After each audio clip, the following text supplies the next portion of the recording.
오늘은 남하고 식사할 때 꼭 지켜야 할 몇 가지를 말씀드리겠습니다.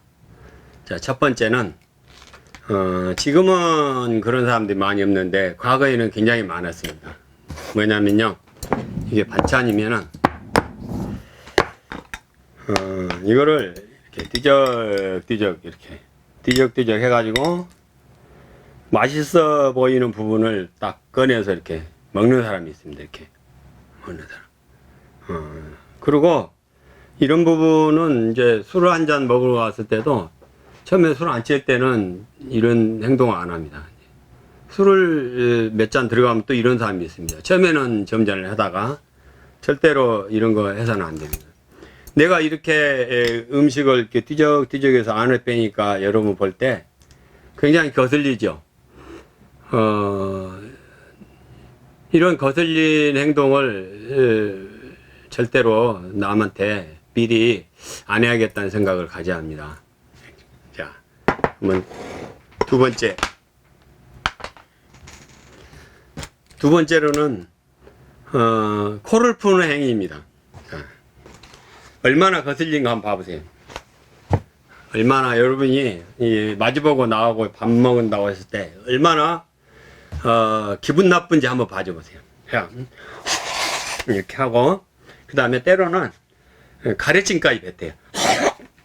이렇게 뱉어가지고 요거를 주머니에다 넣는 것도 아니고 이렇게 하는 것도 굉장히 거슬리는데 요거를 주머니에다 넣는, 주머니 요만큼 넣습니다. 이렇게 상대방하고 나하고 식사하는 중간만큼 이렇게 딱 놔요. 그리고 아무렇지 않게 이제 밥을 먹으려고 하는 사람이 있습니다. 이거는 나보다 나이가 많거나 좀 어려운 관계면은 절대 말을 못 하는데 친구나 뭐 후배나 이러면은 좀 얘기를 할 수 있습니다. 하지만 윗사람 앞에서 이렇게 했다 하면은 그거는 거의 낙제입니다. 회사에서든지 사회생활하든지 갑자기 자기하고 밥을 안 먹으려고 하는 경우에는 내가 이런 행동을 했는지 한번 생각을 해봐야 합니다. 자, 세 번째는 굉장히 많은 사람들이 이걸 안 지키는데요. 이겁니다. 식사를 다 하고 나서요. 지금은 이제 옷이 얇은데 이렇게 겨울에 두툼한 옷이 요거를 갖다가 이렇게 해가지고 입는 사람이 있어요. 이렇게 입는 사람이 있는데 이 먼지가 이 식당 전체로 퍼져서 옆에 앞에 뒤에 있는 사람 모든 사람한테 피해를 주는 겁니다. 이거는 싸움 날 일이기 때문에 이제 함부로 못하고 참고 마는데요. 이 영상을 보신 분이라면 절대로 이런 행동을 해서는 안 됩니다. 뭐 어떻게 하냐면 이거를 점잖게 이렇게 해서 밖에 나가서 입어야 합니다.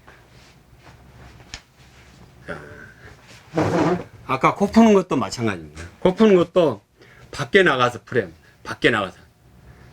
코 푸는 거 밖에 나가서 풀고 주머니에다 넣어가지고 집에 가서 버리든지 해야지 식당에서 절대로 이런 행동을 합니다. 굉장히 많은 사람들이 이렇게 거슬리는 행동을 합니다. 내가 뭐가 안 풀리고 사람들이 나를 떠나고 이런 것은 내가 성찰해 봐야 합니다. 다음에는 상가의 문상으로 갔을 때 상주한테 대한 예의를 몇 가지 말씀드리겠습니다. 첫 번째는 호상이라는 말을 씁니다. 호상이라는 말은 조문객이 상주한테 쓰는 말이 아닙니다. 그거는 어디까지나 상주가 조문객한테 쓰는 말입니다. 이겁니다. 뭐 안타깝습니다. 그러다가 이제 연세가 얼마나 되셨던가요? 이렇게 하면은 많이 되셨습니다. 90도 넘고 얼마 안 있으면 100세가 가까웁니다. 이렇게 말했다. 호상이네요. 이런 사람이 있습니다. 호상이네요. 부모가 돌아가시는데 왜 호상이에요? 좋은 상이라는 거 있습니까? 그럼 호상이란 말이 왜 나왔을까요? 자, 상주가 이렇습니다. 좀 안타깝네. 너무 좋으신 분이었는데, 아, 나도 너무 참 가슴이 아픕니다. 뭐 이렇게 계속 일을 할 때, 상주가 그 문상객에 대해, 아니에요. 이 정도면 호상이죠. 젊었을 때 이렇게 돌아가시고 굉장히 고생하고 돌아가신 분이 많은데, 그래도 우리 부모는 100세 가까이 살으셨고, 며칠 앓고 있다가 지금 한 달 만에 이렇게 돌아가셨습니다. 호상입니다. 호상이에요. 이렇게 말하는 것이지 좋은 얘기할 소리가 아닙니다. 절대로. 그 다음에는 그 식사하면서 이제 식사를 하면서 이런 사람도 있어요. 그 뒷전이에요. 이게 문상 왔으면 이게 상주를 위로해주는 그런 자리인데, 자기 자랑하는 사람도 있어요. 막 자기 자식이 어쩌고 손주가 어쩌고 이런 사람이 있어요. 절대로 그 자리에서는 그런 얘기를 하면 안 됩니다. 회사에 돌아간 얘기도 해서는 안 됩니다.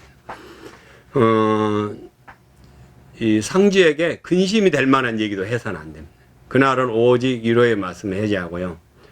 그 다음에 더 좋은 거는 이 고인에 대한 이 좋은 얘기를 많이 해주셔야 합니다. 예를 들어서 너무 좋으신 분이었는데, 나한테 굉장히 잘하신 분이었는데, 굉장히 좋은 말씀 많이 하신 분이었는데, 이 사회에 꼭 필요하신 분이었는데 너무 안타깝습니다. 그리고 고생을 참 많이 하시는데 참 안타깝네요. 이런 얘기를 이렇게 하면은 문상객이 5분을 얘기하면 상주는 한 20분 정도 얘기를 합니다. 그거를 다 들어주는 것이 조문입니다. 근데 그거를 못 참고 못 기다리고 불쑥 다른 얘기를 꺼내면 안 됩니다. 문상을 갔을 때는 최대한 상주의 얘기를 들어주고 상주를 위로해주는 말을 하고 돌아가신 분이 나의 지인이라면 거기에 미담을 주로 얘기를 해주시면 상주가 굉장히 많은 위로를 받습니다. 절대로 호상이라는 말을 쓰면 안 되고, 그 다음에 이 자기 자랑해서도 안 되고, 여러 가지 예의 어긋난 얘기를 해서도 안 됩니다. 저는 개인적으로 이런 생각을 합니다. 부모님, 할머니 이렇게 돌아가실 때 이렇게 술 한잔 하다가 이제 건배하고 있죠. 저는 그거 충분히 이해를 합니다. 왜냐면 그분들이 오셔가지고 그냥 건배를 너무 기분 좋아하는 것도 있지만, 그래 이거 한 잔 먹고 우리 이제 있자. 그래 이거 자 너 그냥 위로한다. 힘내.